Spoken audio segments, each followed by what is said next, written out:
Ready to take off. Yes, Bhogapuram airport almost ready అయిపోయింది. July 8 నుంచి తమ సర్వీసుల్ని విశాఖకు బదులు భోగాపురం నుంచి నడుస్తాయి అని చెప్పి ఇప్పటికే కొన్ని ఎయిర్లైన్ సంస్థలు కూడా ప్రకటించేశాయి. కొత్త ఎయిర్పోర్ట్లో టెస్ట్ ఫ్లైట్ రన్ కూడా సక్సెస్ఫుల్గా కంప్లీట్ అయిపోయింది. విశాఖ, విజయనగరం, శ్రీకాకుళం జిల్లాలకు మాత్రమే కాకుండా ఒడిశా సరిహద్దు ప్రాంతాలకు కూడా ఇది ప్రధాన ఎయిర్ హబ్గా మారుతుంది. పరిశ్రమలు, పర్యాటకం, విద్య, వైద్య రంగాలకు కొత్త అవకాశాలు తెరుచుకోబోతూ ఉన్నాయి. ఉపాధి అవకాశాలు కూడా పెరుగుతాయి. ఇప్పుడు మొత్తం 2203 ఎకరాల్లో 4750 కోట్ల రూపాయల వ్యయంతో నిర్మిస్తున్న భోగాపురం ఎయిర్పోర్ట్ తొలి దశలోనే సంవత్సరానికి సుమారు 60 లక్షల మంది ప్రయాణికుల్ని హ్యాండిల్ చేసే సామర్థ్యంతో సిద్ధమవుతోంది. ఎయిర్పోర్ట్ స్టార్ట్ అయితే దేశీయ, అంతర్జాతీయ కనెక్టివిటీ మెరుగవుతుంది. ఎగుమతులు పెరగడం, వ్యాపార అవకాశాలు విస్తరించడం, రవాణా సౌకర్యాలు మెరుగుపడడం వంటి మార్పులు కూడా చోటు చేసుకుంటాయి.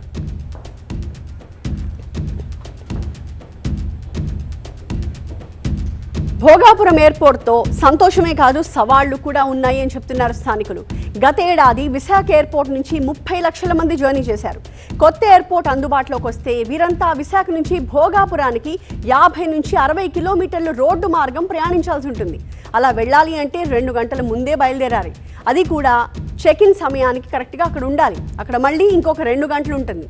అనకాపల్లి జిల్లా నుంచి వచ్చే ప్రయాణికులైతే ఇంకాస్త ముందుగా బయలుదేరాల్సి వస్తుంది.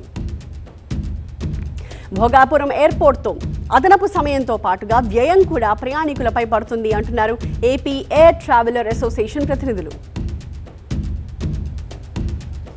మనం కొత్త ఎయిర్పోర్ట్ ఓపెన్ చేస్తున్న ఫీలింగ్కి వెళ్ళినా కూడా 3000 వెళ్తాకి 3000 వస్తాకి 6000 plus 2 hours of time waste. So it's very expensive for Bhogapuram అండి. So our request is first complete the coastal corridor road, at least metro and coastal corridor work start చేసిన తర్వాత భోగాపురం స్టార్ట్ చేస్తే బాగుంటుంది.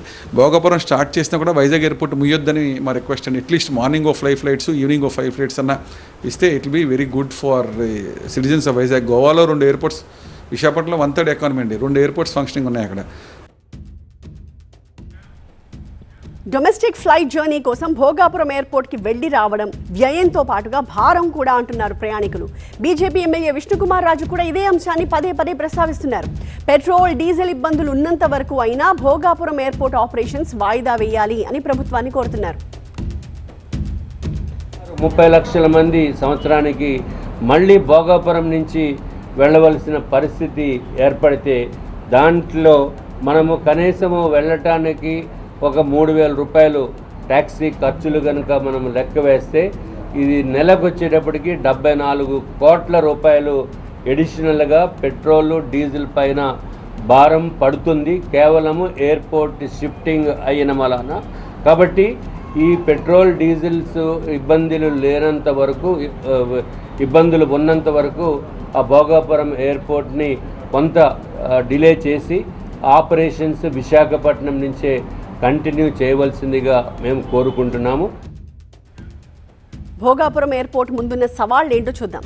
విశాఖ నుంచి భోగాపురంకి దూరం 50 నుంచి 60 కిలోమీటర్లు. ప్రయాణ సమయం ప్రాంతాన్ని బట్టి 1.5 నుంచి దాదాపు 2 గంటలు పడుతుంది. ఈ ప్రయాణం కారణంగా 30 లక్షల మందిపై 3 కోట్ల లీటర్ల ఇంధన భారం కూడా పడుతుంది. ఒక్కొక్క ప్రయాణికుడిపై 4000 నుంచి 6000 రూపాయల వరకు అదనపు భారం పడుతుంది. మరోవైపు ఎయిర్పోర్ట్కి కనెక్టింగ్ రోడ్స్ ఇంకా పూర్తి స్థాయిలో సిద్ధం కాలేదు. ఇంధనం ఆదా చేయాలి అని చెప్పి కేంద్రం కోరుతోంది. మరి భోగాపురం ఎయిర్పోర్ట్ జర్నీకి ఈ ఇంధనం భారం ఎందుకు అని చెప్పి చాలామంది ప్రశ్నిస్తూ ఉన్నారు. సవాళ్ల మాట అటుంచితే అల్లూరి సీతారామరాజు ఇంటర్నేషనల్ ఎయిర్పోర్ట్ ఆపరేషన్స్ని ప్రారంభించడానికి సన్నాహాలు అయితే జరిగిపోతున్నాయి. మరి డొమెస్టిక్ ఎయిర్ ట్రావెలర్ విషయంలో పెరుగుతున్న విజ్ఞప్తులతో ప్రభుత్వం ఎటువంటి నిర్ణయం తీసుకుంటుందో చూడాలి.